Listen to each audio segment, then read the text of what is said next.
आप देख रहे हैं लाइव इंडिया हर पल। बिहार के मोतिहारी और जहानाबाद में ईद का त्योहार मनाया गया। पूर्वी चंपारण समेत उत्तर बिहार के विभिन्न इलाकों में सुबह से ही मस्जिदों और ईदगाहों में नमाज अदा करने के लिए बड़ी संख्या में लोग पहुंचे। नमाज के बाद लोगों ने एक दूसरे से गले मिलकर ईद की मुबारकबाद दी और आपसी भाईचारे का संदेश दिया। बता दें कि मोतिहारी के छतौनी मठिया जिरात स्थित ईदगाह में हजारों की संख्या में मुस्लिम समुदाय के लोगों ने ईद की नमाज अदा की और एक दूसरे को गले लगकर ईद की बधाई दी।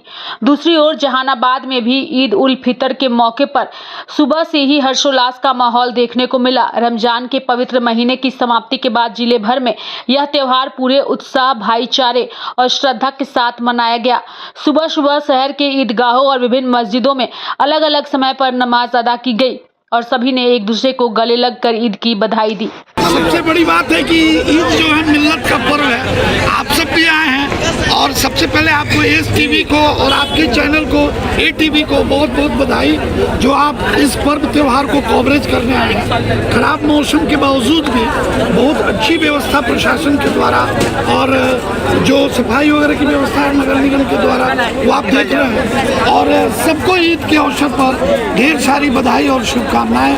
ईद मिल्लत का पर्व है और सभी लोग मिलकर एक दूसरे से ही ईद मनाते हैं। आप सबको भी ईद की बधाई। क्या संदेश क्या रहेगा? संदेश ये है कि देश दुनिया में अमन, शांति और चैन बना रहे। सबने कल आखिरी जुम्मे की नमाज में भी जम्मा मस्जिद से भी यही ऐलान हुआ कि पूरी देश दुनिया में अमन, चैन और शांति बनी रहे। इससे बड़ा कोई पैगाम ईद के अवसर पर हो नहीं सकता। ईद के मौके पर हम लोग ईदगाह पहुँचे हैं और यहाँ पर सब लोगों ने इबादत किया। इस मोतिहारी के साथ साथ बिहार के साथ साथ देश और संसार के खैर मुकद्दम और शांति के लिए सब लोगों ने दुआ किया। आपसी भाईचारा सबका बने रहे और भारतवर्ष अपना देश सौहार्दपूर्ण वातावरण में अपना गंगा तहजीब में सब लोग एक साथ रहें, यही हमारी शुभकामना है। यही हमारी की नमाज़ पढ़ी गई यहाँ पे। जैसे कि आप देख रहे हैं कि सब चीज़ बहुत शांतिपूर्ण और विधि व्यवस्था का बहुत सुचारू रूप से संचालन हुआ है। और कल रात को बारिश हुआ था, उसकी वजह से काफ़ी भर गया था, तो पूरा रात भर नगर निगम के द्वारा पानी हटवा के यहाँ पे सारी व्यवस्था को बहुत सुचारू रूप से करा गया है।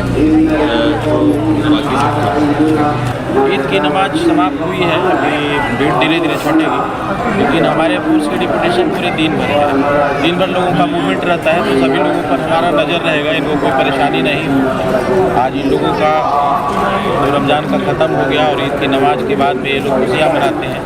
एक दूसरे के घर में सेवैयाँ वगैरह बांटने उठने का और मतलब मूवमेंट रहता है। पूरे मूवमेंट पर हमारा नज़र है, हर जगह डिप्यूटेशन है। आज हमारे शहर के में जो स्थित है 12 नंबर वार्ड की ईदगाह, वहाँ ईद की नमाज अदा की गई है और यहाँ लगभग 10 से 15 हज़ार की संख्या में लोग नमाज अदा करने आते हैं। और कल का मौसम आपने देखा होगा, नगर निगम के लिए एक बहुत बड़ी चुनौती हो गई थी, चूँकि यहाँ नाला निर्माण का भी काम हो रहा है, तो जल जमाव की समस्या उत्पन्न हो गई थी। 12 बजे रात तक निगम के जो पदाधिकारी से हमारी फ़ोन से बात हो कि हमने लोगों को जल जमाव से निजात दिला के आज ये व्यवस्था हम लोग कर पाए हैं। इसके लिए मैं निगम की टीम को बहुत धन्यवाद देना चाहूँगी। नगर निगम हमेशा जनता की सेवा में है, उनकी सुविधाओं के लिए प्रयासरत है, आगे भी रहेगा। एक बहुत बड़ी समस्या से हमने कल निजात पाया है, तो मेरी कोशिश यही रहेगी कि हमेशा लोगों को मैं ऐसी सुविधा उपलब्ध कराऊँ। नहीं, देखिए काफ़ी मुबारक दिन है और बहुत ही महत्वपूर्ण त्यौहार भी है, जिसमें सभी धर्म के लोग, सभी जाति के लोग मिलकर इस त्यौहार को मनाते हैं। एक सौहार्दपूर्ण माहौल में ईद का त्यौहार मनाया जा रहा है जहानाबाद में और इसके लिए तमाम लोगों को हमारी तरफ से बहुत बहुत शुभकामना है, बधाई है और धन्यवाद है कि जो इतना लंबा रमज़ान का महीना है उनका बहुत ही बढ़िया तरीके से बीता और आज ईद का त्यौहार है। इसके लिए उनके तमाम परिवारजनों को हमारी तरफ से ढेरों शुभकामना कि उनके अंदर बरकत, तरक्की उनके परिवार में आती रहे, सुख शांति बनी रहे, ऐसी हमारी कामना है। आज ईद के मौके पर हम पूरे देशवासियों और बिहार के लोगों को ईद के अवसर पर सबको ईद का बधाई देते हैं और कामना करते हैं ऊपर वाले मालिक से, बड़े मालिक से, ये बड़े मालिक पूरे दुनिया में अमन चैन शांति ला दीजिए। चूँकि आज ईद के अवसर पर हर जाति, हर धर्म, हर मजहब के लोग आपका त्यौहार मना रहे हैं, सब खुशी खुशी से और काफ़ी खुश हैं। पर ईरान, इराक और जो अमेरिका है, ये लड़ाई युद्ध समाप्त हो जाए। इस युद्ध से कोई परिणाम निकलने वाला नहीं है। लाखों बच्चे मारे जा रहे हैं, लाखों महिला मारे जा रहे हैं और आम नागरिक भी मारे जा रहे हैं। इसलिए हम चाहते हैं कि हे परवरदिगार, है मेरे मौला, ये युद्ध समाप्त हो जाए किसी भी कीमत पर। इससे कोई लाभ और बेनिफिट नहीं मिलने वाला है। ईद उल जुहा सामाजिक सौहार्द, आपसी भाईचारा, आपसी प्रेम, गंगा जमुनी तहजीब का ये पर्व है। इस पर्व के अवसर पर पूरे जहानाबाद वासियों को अल्लाह का दुआ मिले, इसकी मैं कामना करता हूँ। और सभी जाति, धर्म, वर्ग, संप्रदाय के बीच आपसी भाईचारा बना रहे, सबों के बीच खुशहाली और समृद्धि आए। सभी जो मानव जाति है उसमें ये पर्व शांति का संदेश देता है। और आज अल्लाह से हम दुआ करते हैं, मांगते हैं कि ईरान अमेरिका का जो युद्ध चल रहा है, पूरा विश्व परेशान है। सारे जो राष्ट्र हैं दुनिया के, आपके मीडिया के माध्यम से तमाम दुनिया वासियों को मैं कहना चाहता हूँ कि ईद का जो महान पर्व है, शांति और भाईचारा का पर्व, अल्लाह सबको सद्बुद्धि दे और तुरंत अविलंब ईरान पर जो हमले हो रहे हैं उसको बंद कराया जाए, नहीं तो सारा दुनिया विनाश के कगार पर चला जाए। आज पूरे जहानाबाद वासियों को मैं ईद का हृदय से मुबारकबाद देता हूं और आप मीडिया कर्मियों को भी बहुत बहुत धन्यवाद देता हूं। अब विकास ठहरा हुआ है कि विकास हो रहा है, इसका पैमाना जनता जनार्दन के पास है। जो घोषणा हुआ, हमको तो नहीं लगता है कि उसमें जो बड़ी घोषणाएं थी, हमारे बगल में एमपी साहब बैठे हुए हैं, घोषणा हुआ था राजा बाजार में आरओबी का निर्माण कराया जाएगा। 1 वर्ष से अधिक दिन बीत गए, अब तक उसमें कहीं से कोई काम धाम नहीं लगा है। काम लग जाएगा तो मानेंगे कि जहानाबाद का जो एक प्रमुख समस्या है उसका निदान हो गया। मेडिकल कॉलेज की भी घोषणा हुई थी। हाँ, मेडिकल कॉलेज का घोषणा तो मेरे समझ से तो घोषणा ही है। अब तक न जमीन का चयन हुआ है, न एजेंसी का चयन हुआ है, न कैबिनेट में कोई प्रस्ताव हुआ है कि कितना रुपया इसके लिए आवंटित किया गया है। ये 2 सालों से मेडिकल सदर अस्पताल का बड़ा भवन भी रेंग रहा है।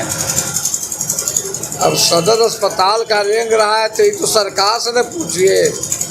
हम लोग तो डिमांडें कर रहे हैं, मांग कर रहे हैं। हम लोग तो बार बार कह रहे हैं कि जो पुनपुन नदी में अंतिम बियर बना, ये माननीय मुख्यमंत्री जी का ड्रीम प्रोजेक्ट था, ड्रीम प्रोजेक्ट। सिकरिया की आम सभा में उन्होंने घोषणा किया था। हम तो आग्रह करेंगे, निवेदन करेंगे कि पंथित बियर के स्थान पर पंथित बराज का निर्माण हो, जिससे जहानाबाद के काफ़ी ऐसे ज़मीन, ऐसे भूभाग जिसका पटवन नहीं हो रहा है, उसका पटवन हो। और जो मौजूदा बियर है, इससे 1 धूर ज़मीन का पटवन नहीं होना है। देखिए, सबसे पहले हम ईद की बधाई देते हुए आपके प्रश्नों को जवाब दूं कि माननीय नीतीश कुमार 2005 से दर्जनों यात्रा पे निकले हैं बिहार में। इस बार समृद्धि यात्रा नामकरण करके निकले हैं, जबकि सच्चाई यह है कि समृद्धि यात्रा नहीं है, बिहार की बर्बादी यात्रा है। जो पिछले बार जो यात्रा निकाले थे, उसके पहले मैंने इन 15 सालों में लगभग 15-17 यात्रा में कोई उपलब्धि नहीं हुआ। बढ़ा तो सिर्फ भ्रष्टाचार, बढ़ा तो हत्या, अपहरण, बलात्कार, और प्रशासन पर नीतीश कुमार का कोई कमांड नहीं है, न ही विकास के लिए कोई एजेंडा है। सिर्फ सड़क दिखा करके अपना उल्लू सीधा करते रहे हैं। और इसका कारण एक और है कि बिहार की जनता सारा दिन इस सरकार से तबाह रहती है, परेशान रहती है, बेहाल रहती है। लेकिन जब विगत चुनाव हुआ तो मात्र 10,000 पर उन्होंने वोट को एनडीए गठबंधन को देने का जो काम किया, तो कहीं ना कहीं ये जो जुमलेबाजी और ये जो झांसा है, इसमें जनता भी फंसती है और जनता को जो शोषण हो रहा है, इसमें जागरूक जनता की कमी के कारण हो रहा है। अच्छा, ये बताइए कि मेडिकल कॉलेज, आरओबी, कई तरह की घोषणाएं हुई थी प्रगति यात्रा में, कितना देख रहे हैं उसमें प्रगति? नीतीश कुमार के द्वारा सिर्फ घोषणा ही होता है। आप मेडिकल कॉलेज लें या हॉस्पिटल लें, कहीं भी सुचारू ढंग से कोई भी चीज़ सुसज्जित नहीं है। चाहे पटना का संग्रहालय उठा लीजिए, विधानसभा, सब घोटाला के चलते भवन का निर्माण हुआ है और सबका जर्जर हालत है। इस काल में निर्माण नहीं, विनाश ज़्यादा हुआ है, घोषणा ज़्यादा हुआ है, इससे ज़्यादा कुछ नहीं हुआ। जनता को ठगा गया है और जनता भी कुछ लोग ठगाने के लिए तैयार है। इसका परिणाम 2025 का जो चुनाव है वो परिलक्षित करता है। आप प्रवक्ता हैं पार्टी के आरजेडी के, समृद्धि यात्रा है, जो भी यात्राएं की नाकामी को जनता के बीच कैसे लाइएगा?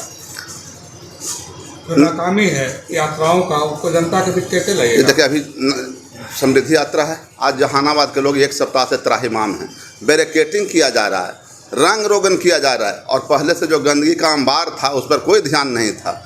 आज सिर्फ मुख्यमंत्री को दिखाने के लिए करोड़ों रुपया जहानाबाद में लुटाएगा और इस तरह से पूरे बिहार में करोड़ों रुपया लूटा गया है। अगर जांच हो मुख्यमंत्री की यात्राओं का तो लगभग 1000 करोड़ रुपया जनता का उसमें बर्बाद हुआ है। और ये समृद्धि यात्रा नहीं, विनाश यात्रा है।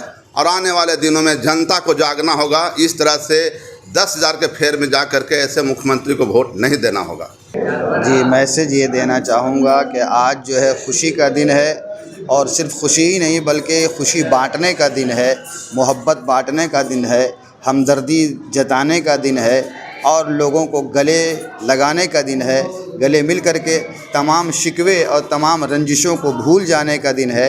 इसलिए हम लोग जो है मिल कर के नमाज़ पढ़ते हैं और नमाज़ पढ़ने के बाद लोगों से गले मिलते हैं और गले मिल कर के तमाम शिकवे और तमाम रंजिशों को दूर कर देते हैं। यही पैगाम हम देना चाहेंगे कि मोहब्बत का दिन है और मोहब्बत बांटते रहिए और नफ़रत की दीवार को गिराने की ज़रूरत है और मोहब्बत को, फूल को खिलाने की ज़रूरत है। सर, काफ़ी संख्या में लोग आते हैं सर को से लेकर यहाँ तक भाईचारा का अच्छा संदेश जाता है, इस पर क्या मैसेज रहेगा सर? ये भाईचारा का अच्छा संदेश जाता है। शुरू से हमारा जो है यही पैगाम रहा है और हमारे मज़हब का, हमारे पैगंबर का, कि किसी को जो है दुख न दिया जाए। अगर आप किसी को सुख दे सकते हैं तो दे दीजिए, लेकिन दुख देने की सोचिए भी मत, इसलिए कि अगर किसी को दुख देंगे तो हमारा पैदा करने वाला आपसे नाराज़ होगा।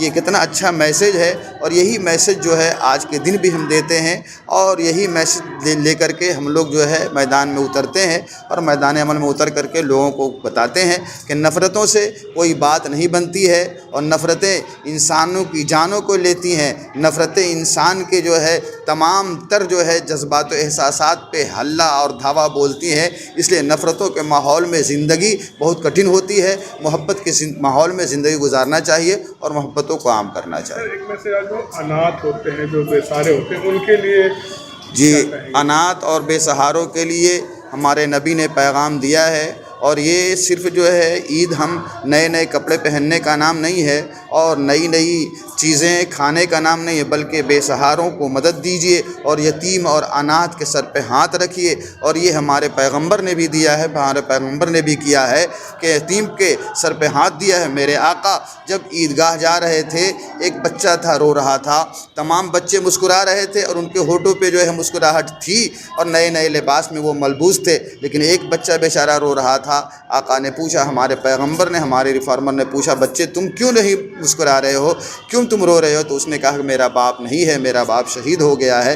तो नबी ने उसे गले लगाया और उसे अच्छे कपड़े पहनाए, नए कपड़े पहनाए और कहा कि तुम क्या खुश नहीं हो कि मोहम्मद तुम्हारे बाप हैं? तो उस बच्चे ने कहा कि मैं इससे ज़्यादा और खुशी क्या महसूस करता हूँ। तो इससे ये पता चला कि हमारे पैगंबर ने ये पैगाम दिया, मैसेज दिया कि यतीमों को गले लगाओ, वो उनके दिल टूटे होते हैं तो टूटे हुए दिल को जोड़ो, उसमें जो अल्लाह तबारक व तआला मिलता है। और ख़ुद अल्लाह ने फरमाया है अगर तुम्हें मेरी तलाश है तो टूटे हुए दिलों में मुझे तलाश हो, मैं तुम्हें वहाँ मिल जाऊँगा। जहानाबाद वासियों को क्या मैसेज देना चाहेंगे आज के दिन? बस आज के दिन हम जहानाबाद वासियों को यही पैगाम देना चाहेंगे कि हिंदू, मुस्लिम, सिख, ईसाई या जितने भी लोग जहानाबाद में बसते हैं, पूरे हिंदुस्तान में बसते हैं, खुसूसियत के साथ जहानाबाद में सब मिल कर के रहें और हर गम को बांटिए। अगर हम मिल कर के गम को बांटेंगे तो गम आसान हो जाएगा, परेशानियाँ दूर हो जाएंगी। यही हम लोगों को पैगाम देना चाहेंगे। जी, मेरा नाम मोहम्मद अज़हर ख़ान हबीबी है और मैं ज़िला जहानाबाद का कादी शरीयत हूँ, इदारे शरिया ज़िला जहानाबाद का, और ये मदरसा और मस्जिद का संस्थापक भी हूँ और जो है मैं यहाँ खिदमत करता हूँ, नाज़िम आला हूँ। ईद के मौके पर संदेश यही है सबसे पहले मुसलमानों से कि जिस तरह रमज़ान में इबादत किए हैं इसी तरह से पूरे साल इबादत करते रहें, और जिस तरह रमज़ान में ख़ास करके गरीबों की मदद किए हैं पूरे साल जो है गरीबों की मदद करते रहना चाहिए। यही इस्लाम बताता है और यही इस्लाम की तालीमात भी है। कहा जाता है काफ़ी संख्या में लोग आए थे, नमाज पढ़े होते हैं, क्या मैसेज चाहता है इससे? मैसेज यही देना चाहते हैं कि इस्लाम हमेशा अमन व अमान और भाईचारगी की बात किया है और इस्लाम मज़हब यही तालीम भी देता है, यही सिखाता भी है। लिहाजा इस्लाम की इस तालीमात पर पुरज़ोर तरीके से अमल करने की ज़रूरत है। जहानाबाद में कई जगहों पे भी नमाज़ पढ़े जाएंगे, इस जगह सबसे बड़ी संख्या में नमाज़ पढ़े जाते हैं हर साल की तरह, क्या खास रहता है यहाँ से? ये एक उम्मीद रहती है बिलखुसूस जो है पुलिस प्रशासन से भी एक, और जहानाबाद के हर मज़हब के जो है लोगों से, और यकीनन जो है सोच और फ़िक्र के मुताबिक हर साल जो है अच्छा माहौल भी रहता है। और यकीनन ये ईदगाह है तो जाहिर सी बात है कि हर जगह से ज़्यादा भीड़ यहाँ रहती भी और होगी भी, और इंशाअल्लाह अज़्ज़ा वजल भीड़ रहती रहेगी हमेशा। आप देख रहे हैं लाइव इंडिया हर पल।